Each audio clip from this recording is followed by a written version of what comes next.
Yet another female employee at an asylum house has been caught boinking a refugee child. Some of you remember the video I did on female social workers using migrant men claiming to be children for sex.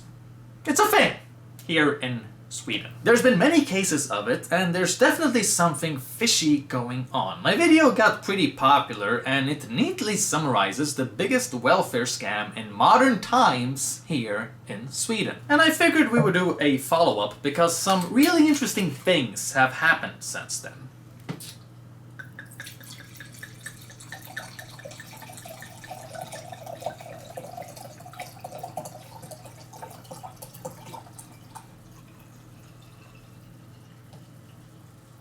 I also find it astonishing that not a single journalist has touched upon this story. The unholy union of the tie-dye witches and the refugee cosplayers is our biggest political scandal taking place right now. Economical migrants are being imported to satisfy the sexual urges of unloved middle-aged leftist women, and it's costing the taxpayers so much money that public institutions such as hospitals and the police cannot function properly. And yet, not a single journalist in Sweden has picked up this story. The closest we get to a report is my video of 31 minutes. This is nothing short of a scandal. How can the journalist elite of Sweden turn over the reality reporting to a substance abuser on YouTube? But hey, that's why I'm here. To give you the uncensored reality of Sweden that the mainstream media just doesn't have the balls to cover. Now, let's start off with an exceptionally perverse article that I'm kind of surprised even got published. It kind of looks like they attempted giving a perspective from the refugee activist point of view, but without realizing how it actually comes off. The headline reads, 5 Swedes share their story of why they choose to hide Afghan refugees. And first off is Lena, who says, I can't answer whether I love him or not, because I don't know. It's a position of dependence. But we've gotten to know each other, and we have a tight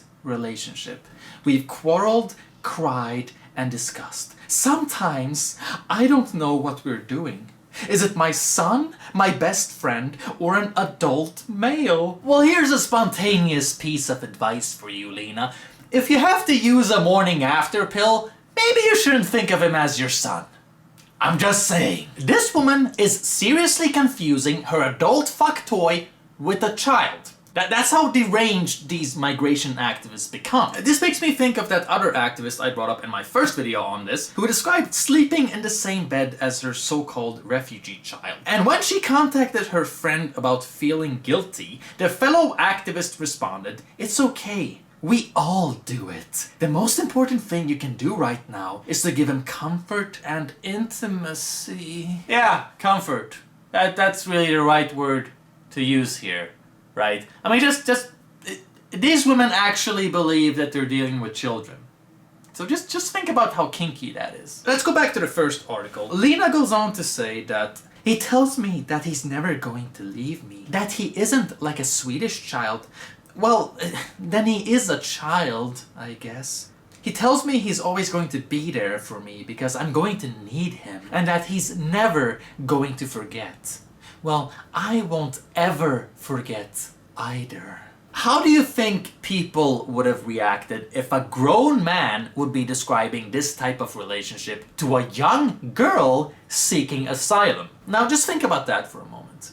Imagine that mass immigration had looked like this instead of this. And imagine that it's men continuously getting caught having sex with female refugees that they are supposed to protect. Imagine that numerous male social workers get reported to the police for blackmailing female refugees with deportation so they can have sex with them. Like what happened with the woman in this article, and this article, and this article. Someone would have brought it up. It wouldn't have gone unnoticed. There would probably be big media headlines about patriarchy. The amount of women exploiting migrant men for sex is astounding. Yet there is media silence. Sure, we do get small articles like this letting us know that it's happened. But nobody seems to be connecting the dots here and making a bigger story, a bigger report. And that's just weird to me, because this is happening almost systematically. There is definitely a phenomenon going on here. Also, if mass immigration actually looked like this, women would hate immigration. They would have been staunchly opposed to it. All women would have been hardcore nationalists, because there is nothing women hate more than competition. The so-called sisterhood of feminism is the biggest joke on the planet. Nobody treats women worse than other women. Anyway, there is both a psychological and a biological explanation to this perversity, at least in my perspective. Research has found that pregnant women become more racist because they become protective of their spawn, which has its roots in human history. Throughout the ages, one group of people have seriously hurt another group of people simply by coming into contact with them. For example, European settlers who first reached America immediately infected Indians with various diseases to which they had no immunity. That's the type of phenomenon that this fear is rooted in. And the racism of pregnant women holds up across different studies and borders. The more vulnerable we feel to disease, the more likely we are to be cautious of people outside our ethnicity. One study found that people who are more worried of getting sick are also more likely to associate foreign groups with danger. Racism, thus, is perfectly natural. It's just a surviving mechanism from old ages. I'm not saying it's worth maintaining, but it does have a biological component to it. Over the course of several studies, it's also been demonstrated that countries with a higher prevalence of disease are also more likely to be collectivist, conformist, and less open to new experiences. Jordan Peterson talked about this as well. Authoritarianism and excessive focus on hygiene is directly correlated. Disgust sensitivity is associated with orderliness. And that's associated with conscientiousness. And one of the things about Hitler was that he was very disgust sensitive. And a lot of his hatred for non-Aryans. So imagine inside the Aryan box, it was all uniform. Outside it was all parasites and predators. And that was a manifestation of disgust, not of fear. It's a whole different thing. There's some recent work that was published in PLOS One about 3 years ago, showing that, a brilliant study, should have got much more attention, showing that if you went around and sampled political attitudes in different countries, or even within the same country, what you found was that the higher the prevalence of infectious diseases, the higher the probability of totalitarian political attitudes at the local level. And you can imagine, well, what happens if there's infectious diseases is you want to put borders around everything. You don't want free movement between ideas or people, because that's partly how the disease spreads. You're going to have much more strict sexual rules, for example, because that's a great way for diseases to be transmitted. And before Hitler went on his rampage against the non-Aryans, he cleaned up all the factories. Like, he went in there and fumigated them. It was part of the law. And he went on a public health campaign to get rid of tuberculosis, and he got rid of the bugs in the factories as well. And he used Zyklon B. Lots of times people think that conservatives are more anxiety sensitive than liberals, and that's why they're closed in terms of their ideas, but that doesn't look right. First of all, conservatives are less neurotic than liberals, although the effect isn't that big. And they actually are, they score higher in measures of well-being. The most unhappy people are liberal men, by the way. So, people are often accused, if they're conservative, of being fearful, and that's why they, suppress other people's viewpoints. But that doesn't look right. It's low openness and high orderliness, and that looks like it's associated with disgust, and that looks like it's associated with something called the extended immune system, which is the proclivity of people to keep themselves away from potential sources of contamination. Hitler bathed 4 times a day. Now, what this means is that women who never have children are kind of starved. Men and women are equally compassionate, but they express it differently. Men express it through ensuring safety, with things like hunting, working, and warfare, whereas women express it through nurturing and bonding. So women are looking for someone to take care of, but feminism has turned them into empowered singles, leaving their human nature unfulfilled. And that's why they gravitate towards refugees, because what else could possibly require more nurturing than a poor lost soul from a war-torn nation? So they want to nurture them, but since they aren't actually children, their brains get confused and they just end up fucking them. It's perfectly explainable. And that doesn't make it any less disgusting. Just because you understand something doesn't mean that you accept it. We should always aim for understanding. You just can't lose with understanding. It's never a bad thing to broaden your perspective and see where people are coming from. Acceptance, on the other hand, that's a completely different thing. So, the head of the feminist party in Sweden, who is a popular media favorite, took to Twitter to thank all of the tie-dye witches that are fucking migrant men. She linked to this article with the headline, "Thank you all tie-dye witches. You carry society on your shoulders." And the lead paragraph goes, "It is women who dominate the activism and commitment for refugees since the fall of 2015. Yeah, I wonder why. This is a book called My Secret Garden by Nancy Friday. It's about female sexual fantasies. And there is a chapter in this book that is detailing black men. Page 165. The black man is cut out for sexual fantasy. Everything about him, real and imagined, adds fuel to the fire. He is forbidden because of his color. His cock has been endowed with mythic proportions. And the story has been around for years that his expertise at fucking come close to black magic. All black people are promiscuous, or so white people think. They're always fucking, or they're about to. The most loaded question in the contemporary bedroom after "what are you thinking about" is, have you ever made it with a black man or women? Many white women haven't, but in their fantasies they might. And everything that worked against it ever happening in reality adds mileage to the fantasy. The first thing a woman does in the black man fantasy is to remove the guilt by making it a rape.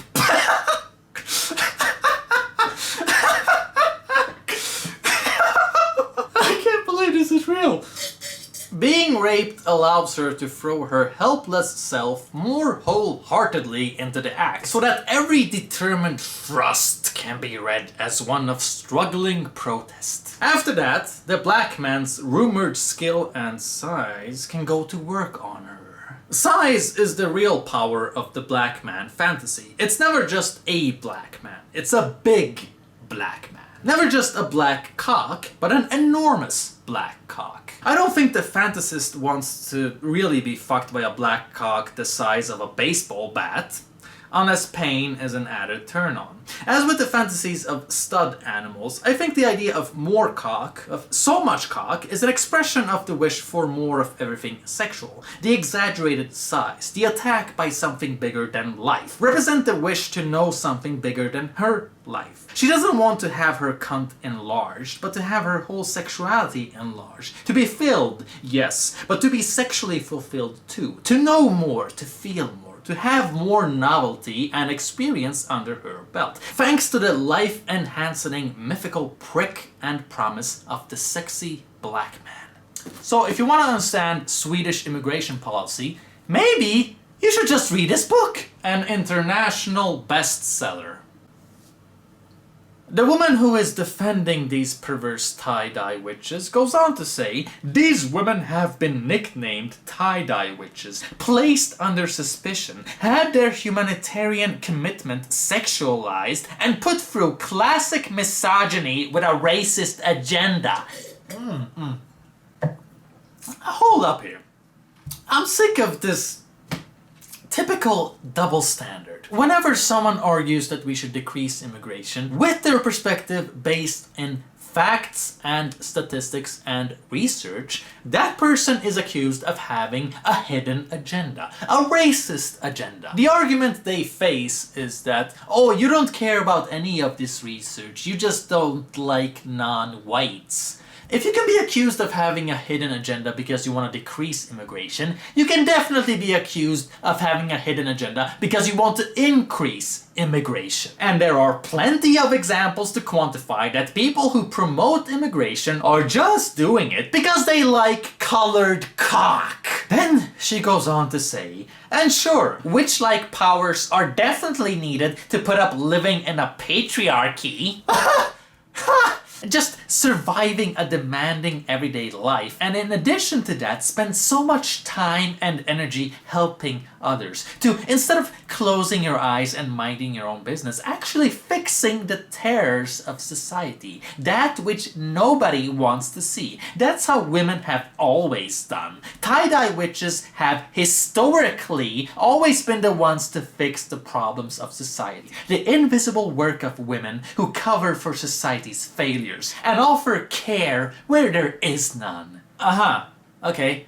Can you give any examples, or are you just gonna make bold statements? I just love how this insane leftist is trying to redefine these disgusting, sickly female predators into some kind of unrecognized heroes. When the fact of the matter is that several months ago in April, it was established that only 2 out of 34 provinces in Afghanistan are unsafe. The remaining provinces are fine, and the rebel attacks are mainly aimed at government targets. If these women actually cared about facts and security, they wouldn't even be migration activists because it isn't needed. But they are. Since they are deranged. You do not have a case here.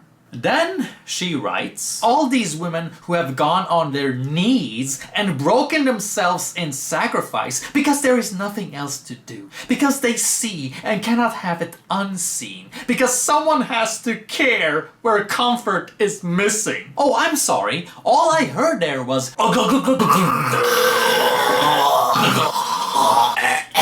Here's a video of one of those caring migration activists giving a refugee kid a lap dance. Yeah, this woman really will go down in history as one of the saints that fix problems. The invisible work of women who cover for society's failures. Now, Sweden might be a central hub for this type of degeneracy, but this is happening all over Europe. It really gives a new meaning to the term globalization. Just look at Austria. Their media actually did stories on this, unlike Sweden. OE24 talks about how there is a growing trend of Austrian women acting sugar mamas for newly arrived migrants. And one of the migrants actually complains, saying that she wants sex from me 4 times a day. I am a sex machine to her, nothing more. Women at the Red Cross in Denmark are banging refugee cosplayers. Female volunteers in France are having sex with migrants who claim to be underage. A charity boss in Calais has a particular fondness for the jungle fever. Speaking of which, I really recommend that movie by Spike Lee. It is very entertaining and offers an interesting and critical look at the racism of the black community. A tale of the conflict that love has to offer in the game of identity politics. Seriously, check it out. It's really relevant even today, and a truly good movie. Also, Samuel L. Jackson playing a crackhead is fucking hilarious. I really hate having to resort to knocking elderly people in the head for their money. But I'll do it. I'll do it. You know I'll do it. I'll do it. I'll do it. Yeah, you know I'll do it. I like getting high.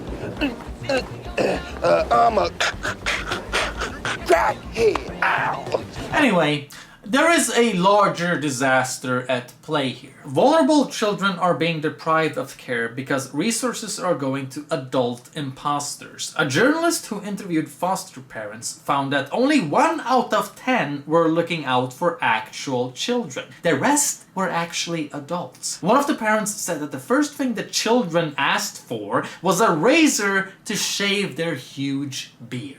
And yet, a year ago in Britain, a conservative politician was lambasted for demanding dental testing of migrants. The Labour Party called it a national humiliation of refugees, and some dumb soccer celebrity called it utterly heartless. Well, how many actual children in need could we have helped if medical age testing was enforced way back in 2012, when it was first suggested here in Sweden? Why should actual victims have to starve and suffer and die just because white people are cowardly scumbags who value their reputation higher than the truth?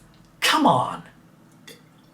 Now, let's get to the most insane aspect of all. These migrant imposters actually had the nerve to carry out a demonstration in Stockholm. They had the nerve to protest, to call themselves refugee youths, and demand that all deportations to Afghanistan cease to exist, and that whatever happens after that, the government and its Swedish taxpayers will just have to pay for. This demonstration has been going on for 58 days and was finished on the 2nd of October. However, the activist network Young in Sweden said that this is just the beginning and that they have plans for demonstration across the whole country. And I quote, "We are going to continue destroying myths about us, challenging the power and building the country, now with a new strategy." Who the fuck are you to come here as an illegal and start talking about fighting the power? That amount of insolence is something you couldn't even make up. Add to this the fact that one of their main spokespersons has been caught lying about his age. On an old blog he stated a different age, meaning he is actually 23 and not 18, which essentially makes his residence permit unfounded. So this is the spokesperson of an organization claiming that there is no age cheating, and therefore all Afghans must be given amnesty. He even had the nerve to report a nationalist politician to the police for slander because the politician expressed doubt as to whether or not he's being honest about his age, which he isn't. So yeah, I guess they really did pick the best person to represent their organization, because that's what the modern refugee child is. An adult con artist with no respect whatsoever for the country he's been allowed to enter. They also say that Swedish people have a responsibility to learn their language. Let me run that by you one more time.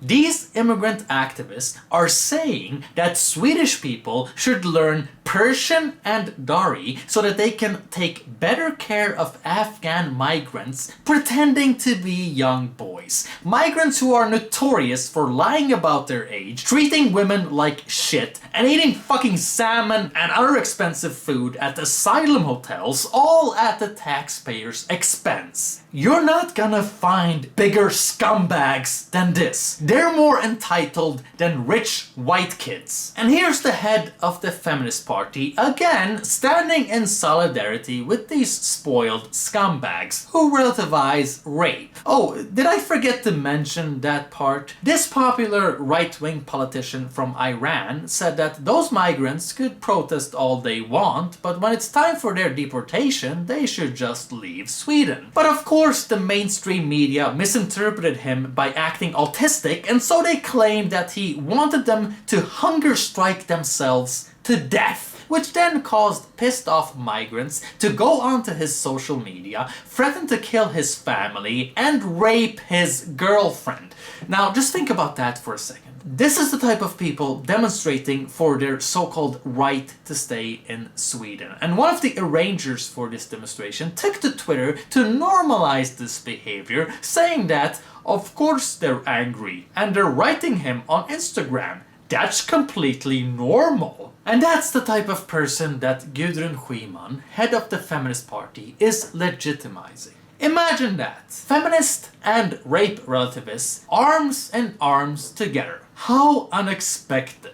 By the way, the cops dropped the charges immediately. The rape threats were reported, but they didn't even bother looking at the evidence, because that's just the type of country we live in nowadays, because the cops have zero resources. They don't even have time to investigate rapes of 12-year-old children. But I'll be making a more in-depth video on this eventually, so be on the lookout. Now, as for the situation, not much has changed. The media still maintains the illusion that adult men are children. Their articles about the demonstrators in Stockholm showed us pictures like this, while at the same time referring to them as unaccompanied youths. That is, people under the age of 18. Does this guy look like he's under 18 to you? Here's a completely separate article. Just look at this. The headline is literally, "We want the children to have an experience." And they're seriously putting an actual Swedish kid into the picture with these adults, as if they're equivalents. SJWs have long insisted that it's simply a myth that migrants would lie about their age, and main figures in the media with the biggest platforms are using using their megaphone to maintain the migrants' lies. Just look at this dumbass. The headline reads, "Who wouldn't lie about their age in order to save their life?" Hundreds of thousands of refugees have fled to Sweden, scared shitless ever since the 80s without ever lying about their age. I'm part of the refugee wave in the 90s who never bothered lying about your age. So nice try, but your pseudo-empathy falls short of understanding. Now, let's get real. Let's get really real. It is truly peculiar how you have all of these countries with their age test showing that there is a serious issue with fraud when it comes to migration. Finland, Norway, Sweden, Denmark and Belgium, they all report the same thing. The latest report from Sweden establishes that 83% of people tested are above the age of 18, which means 3,400 imposters. Just one single refugee child costs approximately 1 million per year, and there's been at least 35,000 of them thus far. So you do the math. So what does the European Union do? They send out the order, shut it down. The Council of Europe has spoken out against age tests, saying that when in doubt, just assume that the migrant is a kid. Now, how can a political organ sit there and say that imposters should be treated like children? This is a terrible thing to do to children, because real children die when they don't get these seats. So the European Union is working to import imposters, and that says a lot about their agenda. Replacement migration is a thing. The European Union has actually suggested this as a way of dealing with declining populations, and private banks are even promoting this because it's cheap labor. Mass immigration is perfect for those who own corporations and want to make even more money. This is not about being humanitarian. If you wanted to be humanitarian, you would care about who's an actual refugee. More than half of so-called refugees are economical migrants. This according to various reports. There was never a refugee crisis. What happened was a welfare crisis. And if we had only accepted real refugees into Sweden, we would have actually been able to house them, because the number would have been far less. And they wouldn't have rewarded Sweden by raping, molesting, and treating women like shit. When a bank extends a loan, it creates money. Let's say that I want to buy a very expensive watch of 100,000 euros and I don't have the money. I can go to a bank and ask for a consumption loan. Now, if they're a good bank, they say no, that we're not going to give you the consumption loan to buy this expensive watch. But if they do give me it, they don't give me a bag of money. They will just take my credit card, my passport, perhaps there will be something done on a computer keyboard, some signatures, that's it, right? I walk away with a watch on my wrist, very happily, supposedly. Now, at this point, money has been created. This money didn't exist this morning when I got up and decided to buy the watch and take out a loan. That's new money. Fresh money. That's how banks create money. Banks bring new money into the economy as they make out loans. Money is debt. That's okay as long as the debt is used productively, and so you can repay the debt over time and grow the economy. But if money is created, if credit is given out to be invested without productive activity connected to it, then you have a problem. When you make the links between these developments, GDP growth driven by consumption, consumption driven by debt, debt made possible by increasing house prices. House prices, they have to stop rising at some point. If house prices start falling, that will mean households cannot take on more debt. That means they cannot consume. If you can make those links, then you can predict this is it. This is the end. We finally got to 2007, 2008, where there simply was so much debt that you couldn't find anybody else to lend to. And then at that point, the whole thing broke.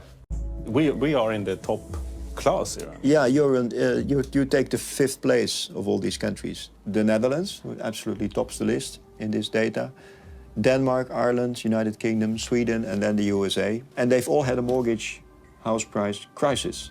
So Sweden is the only country with debt levels which are that high, which has not yet had a serious mortgage crisis.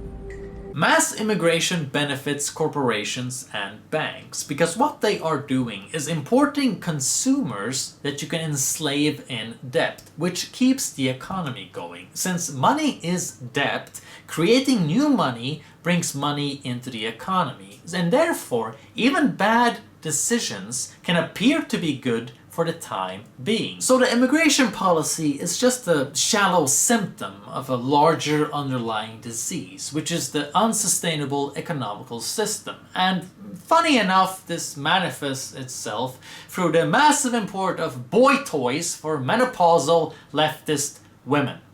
Orwell couldn't even have dreamt of this shit. It's not a sustainable economical model. It's just delaying a collapse that will arise sooner or later. But at least someone else is gonna have to take the fall for it. That's what the politicians are thinking. They're just looking out for their few years in parliament, and after that, they don't have to be accountable for shit. Because they're gonna have a great, well-paying job based solely on their references from parliament. Politics isn't about making the world a better place, it's just a career ladder for scumbags. There are ways to change this, of course, but it's not voting for the same parties that caused this situation. We're gonna have to think outside of the box if we want to change this, but that's for another video. Overpopulation benefits banks, corporations, lawyers, and real estate owners. If you look at Sweden, at least 48% of all political candidates for parliament are real estate owners as well. Too many people on the housing market allows you to charge more for housing because the demand exceeds the supply. And people taking big loans to be able to buy housing makes the banks a fortune. And lawyers make a huge profit off of asylum cases. Put simply, the rich and powerful benefit a lot from careless mass immigration. The right wins by public sectors becoming overloaded so they can point and say, oh look, only private solutions are sustainable.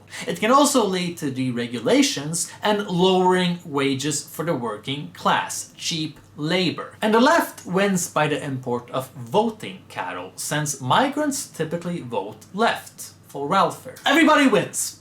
Nothing ever gets solved, but everybody in politics wins. Since the absolute worst thing that can happen to you as a politician is running out of problems to fix. Because then you aren't needed. And then you can't make money off of talking shit. Of course, this isn't a conspiracy. This isn't conscious. It is entirely possible to be a complete corrupt piece of shit without ever being aware of your own incentives. Never underestimate the disaster in lack of self-reflection. Now, is there a way out of this? Of course it is. Leave the European Union. Take back control of your own country. Study economy. Learn what money is and how it operates. Every political issue can be led back to the economy. Promote a sense of healthy national identity and reject political correctness. We are creating history every day simply by refusing to bow down to the establishment. Speak the truth wherever you get the chance and trust in the truth to make its own way forward eventually. If you are receiving this message, you are the resistance.